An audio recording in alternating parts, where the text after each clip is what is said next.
اہل حدیثوں کی بستی ہے، سب آمین بولنے والے ہیں، رفع یدین کرنے والے ہیں، 8 رکعت سے زیادہ تراویح نہیں پڑھتے ہیں، بڑے پکے اہل حدیث ہیں، بڑی خوشی کی بات ہے۔ مگر ذرا محلوں کے اندر جا کے جائزہ لے لو، خاندانوں کے اندر جا کے جائزہ لے لو، کوئی گھر شاید ایسا نہ ملے جہاں بھائی بھائی میں بگاڑ نہ چل رہا ہو، جہاں بہن بھائی میں بگاڑ نہ چل رہا ہو، اور کہیں کہیں تو باپ اور بیٹے میں جھگڑا نہ چل رہا ہو۔ میرے بھائیو، اتنے پکے اہل حدیث ہو اور قرآن و حدیث پہ چلنے والے ہو، اور دل کے اندر ایک دوسرے کی عداوتیں لے کے بیٹھے ہو، دل کے اندر ایک دوسرے کی نفرتیں لے کر کے بیٹھے ہو، میرے بھائیو، ابراہیم کی اس دعا کو اپنے سینے میں اتار لو، یوم لا ينفع مال ولا بنون الا من اتى اللہ بقلب سلیم۔ اس دل کو دشمنیوں سے پاک کر لو، اس دل کو کینہ اور کپٹ سے پاک کر لو، اس دل میں کسی کی دشمنی لے کر کے اللہ کے یہاں نہ جاؤ، پاک صاف دل لے کر کے جاؤ۔ حضرت عائشہ کو دیکھو، حضرت عائشہ کی بڑی بہن تھی حضرت اسما، اور اسما کے بیٹے تھے عبداللہ ابن زبیر، یعنی حضرت عائشہ عبداللہ ابن زبیر کی خالہ تھی۔ خالہ بھانجے کا رشتہ بھی بڑا پیارا رشتہ ہوتا ہے، اور یہ بھی ہم جانتے ہیں کہ بھانجے کے لیے خالہ محرم ہوتی ہیں، خالہ کے لیے بھانجا محرم ہوتا ہے، پردے کا بھی کوئی مسئلہ نہیں ہوتا ہے۔ حضرت عائشہ عبداللہ ابن زبیر کو بہت چاہتی تھی، بہت پیار کرتی تھی۔ ایک مرتبہ کسی بات پر حضرت عائشہ کے بیچ میں اور عبداللہ ابن زبیر کے بیچ میں کچھ اختلاف ہو گیا، خالہ بھانجے میں کوئی بات ہو گئی، اور حضرت عبداللہ ابن زبیر نے اپنی خالہ کے بارے میں کچھ غلط بات کہہ دی جو نہیں کہنی چاہیے تھی۔ خالہ کو پتہ لگا بھانجا میرے بارے میں ایسا بولا، حضرت عائشہ نے قسم کھا لی کہ آج کے بعد میں اپنے بھانجے سے بات نہیں کروں گی، بخاری کی روایت ہے۔ اب حضرت عبداللہ ابن زبیر کو احساس ہوا کہ مجھے وہ بات نہیں کہنی چاہیے تھی جس سے میری خالہ ناراض ہو گئی، لیکن خالہ تو قسم کھا کر کے بیٹھی ہے کہ میں بات نہیں کروں گی، کچھ بھی ہو جائے میں اپنے بھانجے سے بولوں گی نہیں۔ حضرت عبداللہ ابن زبیر رضی اللہ تعالیٰ انہوں نے دیکھا کہ جب میری خالہ مان نہیں رہی ہیں تو انہوں نے 2 صحابہ کا سہارا لیا، 2 صحابہ کا سورس لگایا۔ اور یہ کون سے 2 صحابہ تھے؟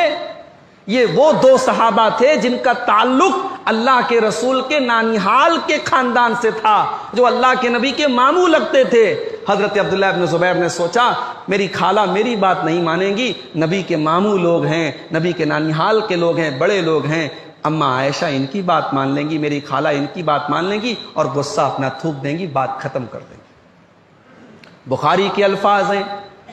عبداللہ ابن زبیر 2 صحابہ کو لے کر کے اما عائشہ کے پاس پہنچے، دروازہ کھٹکھٹایا، اما عائشہ نے پوچھا کون ہے؟ عبداللہ ابن زبیر کچھ نہیں بولے، جو 2 صحابہ آئے تھے انہوں نے اپنا نام لے کر کے کہا کہ میں فلاں ہوں، میں فلاں ہوں، اور ہم دونوں آپ سے ملنا چاہتے ہیں۔ اما عائشہ نے دروازہ کھولا، اندر یہ دونوں داخل ہوئے، پردہ لگا ہوا ہے،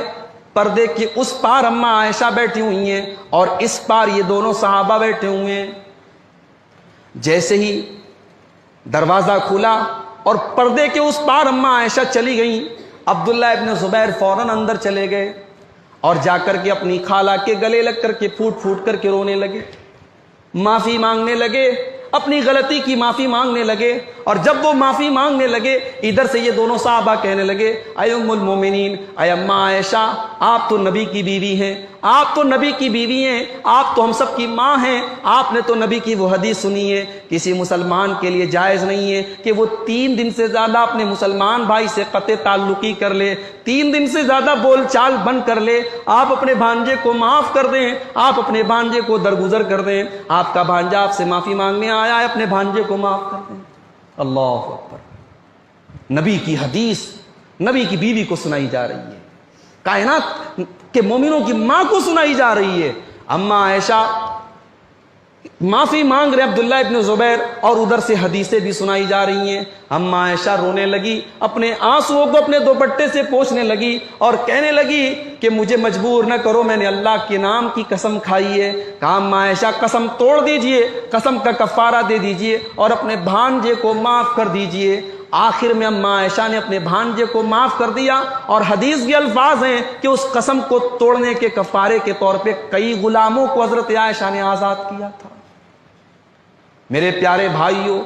من مٹاؤ دلوں میں آتا ہے، ایک دوسرے کے خلاف شکایتیں بھی ہوتی ہیں، مگر یہ شکایتیں لے کر کے اللہ تعالیٰ کی نہ جانا، اپنے دل کو پاک صاف کر کے جاؤ۔ کورونا کا دور چل رہا ہے، کون کتنی زندگی لے کر کے آیا ہے کوئی گارنٹی نہیں ہے۔ دیکھو کتنے بڑے بڑے علماء دنیا سے جا رہے ہیں، کتنی نیک نیک ہستیاں دنیا سے جا رہی ہیں۔ آپ کے اسی لوہیا کے علاقے کی ہستی تھی، ان کے ماسٹر کیا نام تھا، فاروق اعظمی صاحب، جو ہمارے شیخ الحدیث علامہ عبید اللہ مبارک پوری کے داماد تھے۔ بڑی عظیم شخصیت تھی، علمی شخصیت تھی، اور وہاں کسی کالج کے وہ پرنسپل بھی تھے۔ آج ان کے انتقال کی خبر آئی ہے، اللہ تعالیٰ ان کی مغفرت فرمائے، اور ان کے جو بھی پسماندگان یہاں ہیں ان کی مغفرت فرمائے۔ موت کی خبریں روز آ رہی ہیں میرے بھائی، کل ہماری بھی باری ہو سکتی ہے،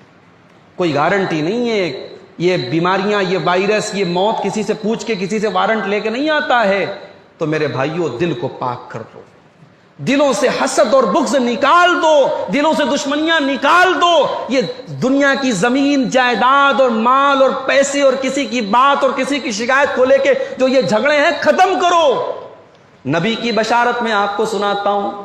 آپ نے اپنے بھائی سے اگر جھگڑا ختم کر دیا، اپنے باپ سے بولنا شروع کر دیا، اپنی ماں سے بولنا شروع کر دیا، اپنی بہن سے بولنا شروع کر دیا، آپ نے خود سے جھگڑا ختم کر دیا، میں نبی کی بشارت آپ کو سنا کے جا رہا ہوں۔ اللہ کے نبی فرماتے ہیں، انا زعیم ببیت فی ربض الجنہ، میں جنت کے بیچوں